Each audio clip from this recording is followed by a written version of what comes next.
महारानी, मुझे लगता है समय हो गया है। सेनापति रिन की सहायता करो। जी।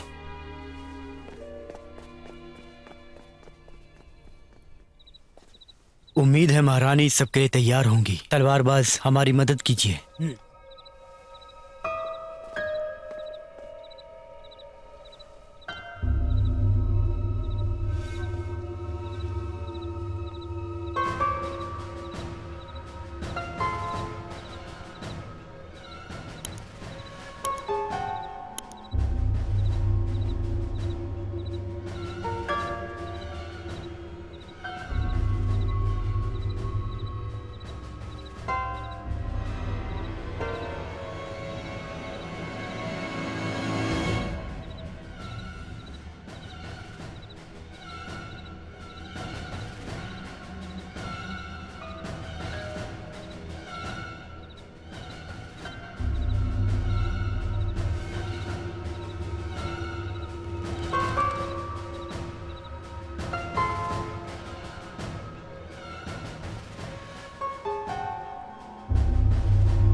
सेनापति आप जाइए, मैं जुनायू महाराज की जान बचाने जा रहा हूँ। अपना ध्यान रखना, लापरवाही मत करना।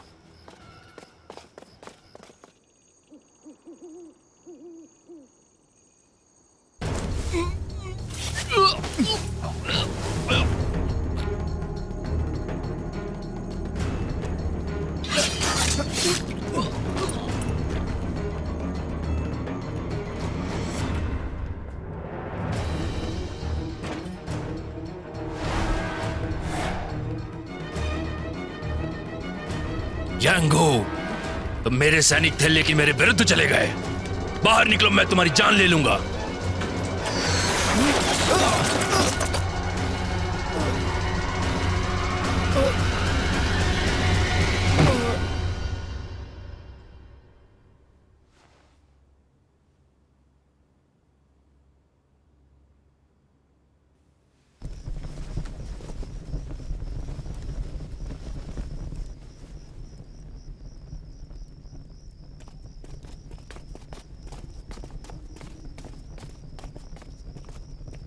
महारानी, महाराज कहाँ हैं? महाराज को बंधक बना लिया गया है। मुझे क्षमा कर दीजिए। ये जी गोई का बेटा है, आप फैसला कीजिए। जाओ। जी।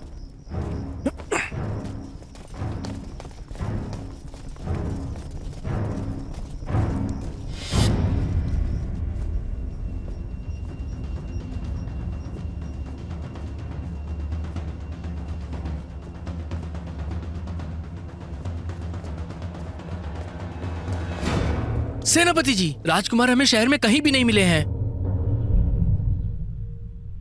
तुम किसी काम के नहीं हो।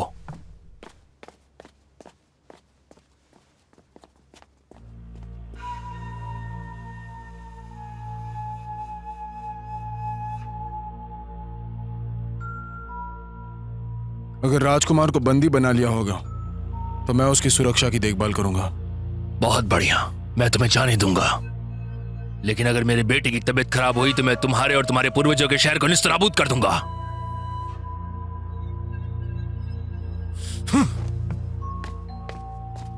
चलो, इनको नहीं छोड़ूंगा।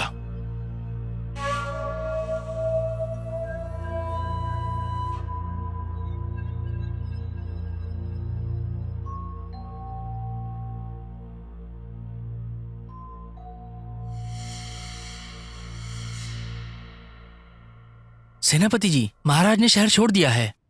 गतिविधियों पे ध्यान रखो। अगर कोई भी बदलाव आता है तुरंत चूकी सेना को बताना। जी। मैं समझ नहीं पाया, आखिर आपने महाराज को जाने क्यों दिया?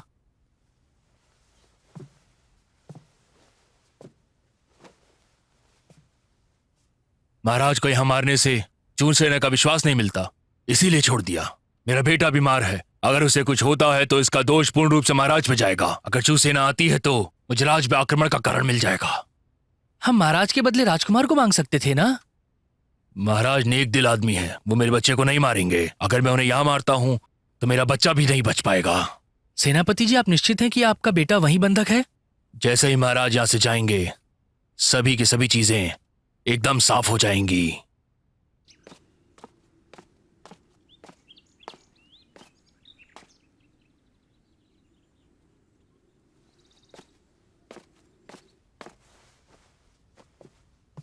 जल्दी।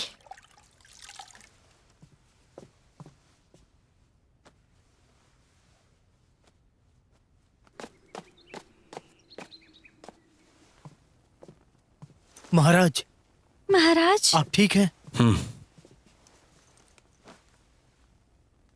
क्या ये जी गेऊ का बेटा है? जी। वो बहुत बीमार है, उसकी हालत खराब होती जा रही है। सुनो, 9 सुइयां लेके आओ।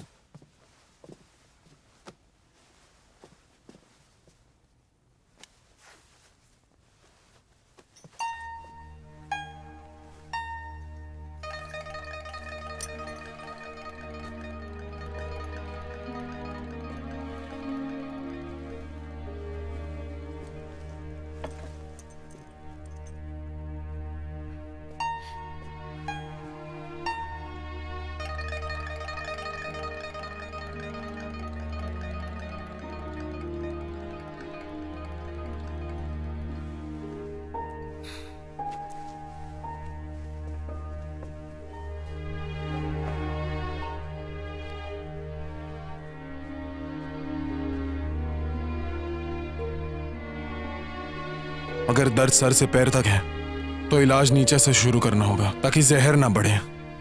फिर ऊपर से इलाज करना होगा जहर को रोकने के लिए।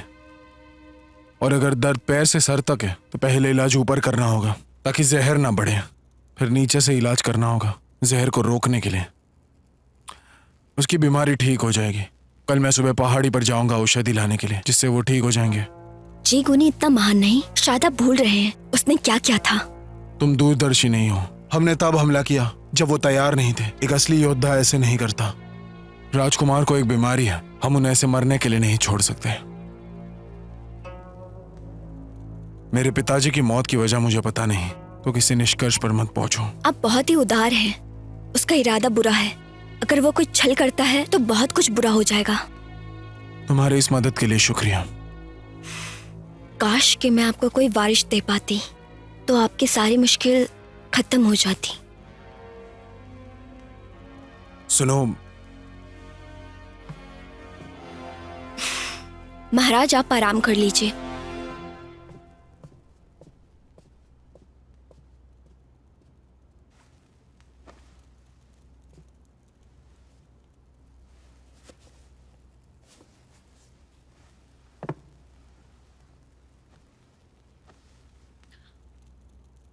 महाराज,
कोई भी व्यक्ति हमेशा महान और अमीर नहीं रह सकता। चीजों को करने का कोई निश्चित उदाहरण नहीं होता। सच्चा संत कभी किसी बात पे सहमति नहीं देता और ना ही असहमति देता है। संत कुछ भी सुनने ना सुनने से ऊपर होता है। ये दुनिया अनेकता में एकता है। चीजें अलग अलग होकर भी एक ही होती हैं और कई बार एक ही चीज अलग अलग उदाहरण देती है। संत समय और स्थिति को समझता है और उसी हिसाब से विश्व को मार्गदर्शन देता है, किंतु मूर्ख धारा विरुद्ध चल के परेशानियां खड़ी करता है। मैं फेंग सू की गुइगो को निर्देश देने के लिए शुक्रिया।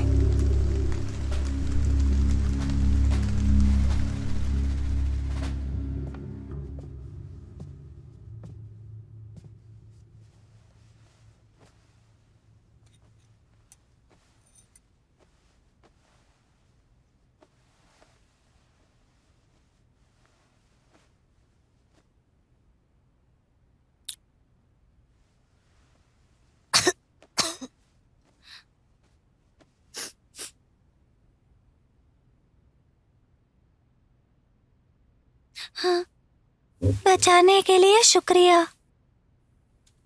यहां आराम करो।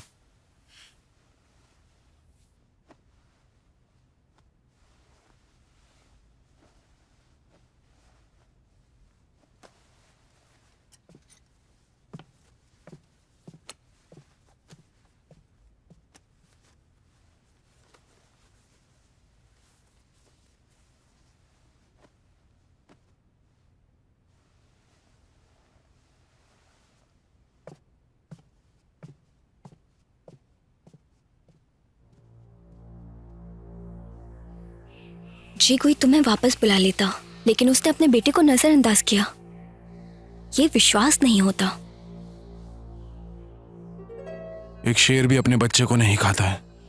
जी गुई के दिमाग में क्या है कोई नहीं जानता। उसके पीढ़ियों ने जुनायू पर कब्जा करना चाहा। जब वो पहली बार हम पर आक्रमण करना चाहा तो कॉन्ग कियान ने उसे हारने पर विवश किया। उसे राज्य से निकाल दिया गया। उसने जुनायू पर आक्रमण करना चाहा, मगर इस बार भी उसे निकाल दिया गया था। उसने शांति का समझौता कर लिया। जुनायू पर जो खतरा मंडरा रहा है उससे बच निकलना मुश्किल है। अगर मेरा भाई इस बार भी जुनायू को बचा ले तो? कियान तो खुद अपनी सुरक्षा करने के लायक नहीं है। मुझे डर है कि सेनापति गोंग वापस न लौटे। तो आपने पहले से सोच रखा है?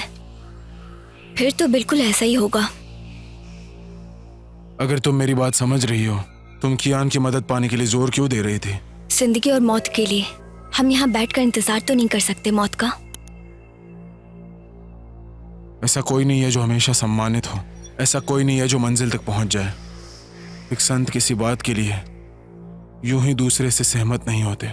एक संत सब कुछ नहीं सुनता है और ना ही वो कुछ सुनेगा।